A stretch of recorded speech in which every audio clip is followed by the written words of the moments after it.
Hello everyone. Hope you have seen the last video. In the last video, we were discussing about the mole concept, right?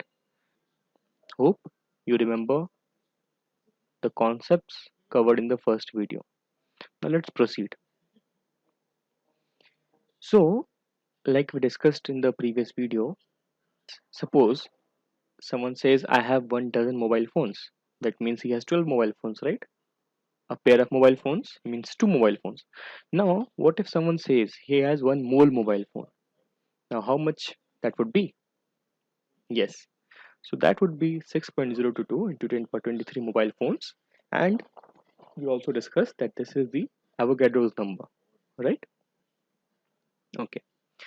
Now let's have a look at this oxygen atom. So what do we know about an atom first? Atom में क्या क्या चीजें होती हैं? Atom में एक proton होता है, एक न्यूट्रॉन होता है और एक इलेक्ट्रॉन होता है, right? These are the constituents of atom. ये सारी चीजें एटम में पाई जाती हैं. तो ऑक्सीजन एटम में कितने प्रोटॉन हैं? 8. न्यूट्रॉन कितने हैं? 8. इलेक्ट्रॉन कितने हैं? 8. ओके, सो ये इलेक्ट्रॉन रिप्रेजेंट कर रहे हैं, सो आप इन्हें काउंट करके भी देख सकते हैं. नाउ अगर मैं आपको पूछूं कि ऑक्सीजन एटम का मास कितना होना चाहिए, तो कैसे पता कर सकते हैं हम? हमें पता है कि ऑक्सीजन में 8 प्रोटॉन, 8 न्यूट्रॉन और 8 इलेक्ट्रॉन होते हैं और कुछ भी नहीं होता है, राइट? सो अगर मैं इन तीन चीज़ों की अगर मैं इन 3 चीज़ों का मास कैलकुलेट करूं तो वो मास ऑफ ऑक्सीजन एटम के बराबर होना चाहिए, राइट? तो उसके लिए हमें क्या चाहिए? उसके लिए हमें प्रोटॉन का मास पता होना चाहिए, न्यूट्रॉन का मास पता होना चाहिए और इलेक्ट्रॉन का मास पता होना चाहिए. तो मास ऑफ प्रोटॉन क्या होता है? 1.67 into 10⁻⁻24 grams. Okay, the same goes with neutron. But electron का मास अगर आप देखोगे तो एक इलेक्ट्रॉन का मास होता है 9.1 into 10⁻27 gram. Just look here the difference.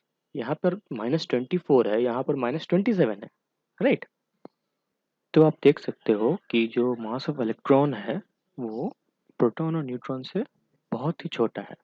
Okay, तो यही रीज़न है कि जब भी आप किसी एलिमेंट या एटम का मास कैलकुलेट करते हो तो उसमें आप इलेक्ट्रॉन का मास नहीं लेते हो. Why? Because mass of electron is very less as compare to that of proton and neutron. Okay, remember mole हमने कैसे डिफाइन किया था, राइट?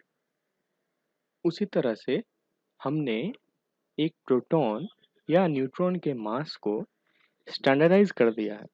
ओके, तो हमने इस वैल्यू को 1 एटॉमिक मास यूनिट ले लिया है, AMU. ऐसा क्यों? Will look into that. Okay, atomic mass unit की क्लासिकल डेफिनेशन को भी हम लोग देखेंगे. ओके, तो अगर इस वैल्यू का मतलब 1 AMU है तो एक ऑक्सीजन एटम का मास कितना होगा? 8 प्रोटॉन का मास प्लस 8 न्यूट्रॉन का mass, right? That is equal to 16 AMU. कैसे? Mass of neutron, mass of proton. Okay, and this value which is defined as AMU. So एक ऑक्सीजन एटम का मास 16 atomic mass unit हो गया. Okay, सो अब atomic mass unit समझते हैं आखिर वो उसे कैसे डिफाइन किया गया है. तो atomic mass unit can be defined as 1/12 mass of the C12 atom. जो कार्बन 12 एटम है, आइसोटोप है कार्बन का, तो उसमें कितने प्रोटॉन रहेंगे और कितने न्यूट्रॉन रहेंगे? 6 और 6, राइट? इसीलिए इसका नाम कार्बन 12 एटम रखा गया. और इसकी मास कितनी होनी चाहिए? 6 proton plus 6 neutron, right? That is 12 atomic mass unit. तो जब उस मास को हम 12 से डिवाइड करेंगे तो हमें एटॉमिक मास यूनिट मिलेगा. ओके ओके, तो अगर हम एक कार्बन एटम का मास जानना चाहें तो उसके लिए हमें 6 न्यूट्रॉन्स, 6 प्रोटॉन्स का मास लेना पड़ेगा, जो कि 12 AMU आता है. सिमिलरली एक हाइड्रोजन एटम के कई आइसोटोप्स होते हैं, राइट? बट जो लार्जली फाउंड हाइड्रोजन एटम होता है उसमें न्यूट्रॉन्स नहीं रहते हैं. सिर्फ एक प्रोटॉन होता है, इसीलिए इसका मास 1 AMU है। नाइट्रोजन एटम का 7 + 7 that is 14 AMU। Okay, so the mass of 1 mole of oxygen atoms. Okay, अब हमें एक ऑक्सीजन एटम का मास तो पता चल गया, that is 16 AMU, right. So 1 mole oxygen atoms का मास कितना होगा? Simply multiply by Avogadro's number, right?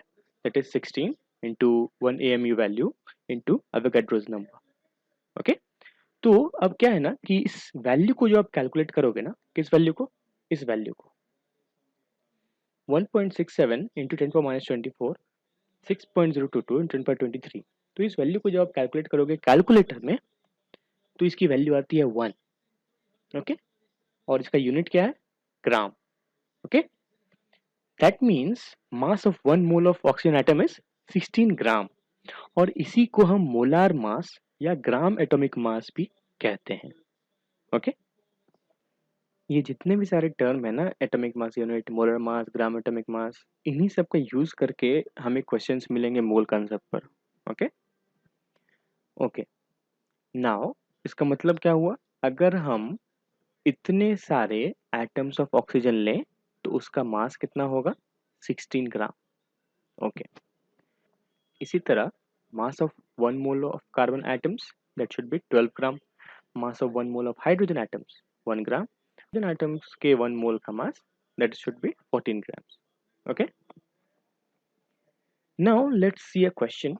Find the number of oxygen atoms in 64 gram of oxygen. Okay, हमारे पास क्या है? 64 ग्राम ऑफ ऑक्सीजन, और हमें निकालना क्या है? Number of oxygen atoms. Let's see, हमें क्या पता है कि 16 ग्राम ऑक्सीजन एटम अगर हम ले तो वो 1 मोल ऑक्सीजन एटम कहलाएगा, राइट। तो हमारे पास है कितने? 64 ग्राम। इसका मतलब हमारे पास 4 मोल ऑक्सीजन एटम है, राइट। सो 4 मोल ऑक्सीजन एटम्स मतलब 4 into Avogadro number of oxygen atoms, right? So you can do the calculation and you'll get the answer. Okay, now let's see this one molecule of O2. हमने अभी देखा सिर्फ oxygen atom के बारे में, अब oxygen molecule के बारे में देखते हैं। तो एक मॉलिक्यूल O2 में क्या होंगे? 2 ऑक्सीजन एटम होंगे, राइट। मतलब 16 AMU एंड 16 AMU। तो इस वन मॉलिक्यूल ऑफ O2 का मास कितना होना चाहिए? 32 AMU, राइट। तो हमें ये जो मास मिला ये एक मॉलिक्यूल का मास है, राइट। इसीलिए ऐसे मासेस को हम कहते हैं molecular mass, because it is the mass of a molecule, right? Now 1 mole O2 molecule, right? तो हमने 1 मोल ऑक्सीजन एटम्स का मास निकाला, अब 1 मोल ऑक्सीजन मॉलिक्यूल का मास निकालते हैं। तो कैसे निकालना है? सेम, जो 32 AMU है उसे हम एवोगाड्रो नंबर से मल्टीप्लाई कर देंगे, और हमने अभी देखा कि जब हम इस टर्म को मल्टीप्लाई करते हैं तो हमारी वैल्यू आती है 1 gram, right. So mass of oxygen molecule कितना हो गया? 32 ग्राम। नाउ इस वैल्यू को हम कहते हैं ग्राम मॉलिक्यूलर मास, बिकॉज जो मॉलिक्यूलर मास है उसे हमने ग्राम में चेंज कर दिया है, right. So this is called gram molecular mass. Okay, so hope आप लोगों को सारे कॉन्सेप्ट समझ में आए होंगे, और in the next video will be dealing with lot of numericals, और एक छोटा सा कॉन्सेप्ट हमारा और बच गया है मोल कॉन्सेप्ट पे, तो उसको कवर करके भी हम बहुत सारे न्यूमेरिकल सॉल्व करेंगे। Thank you.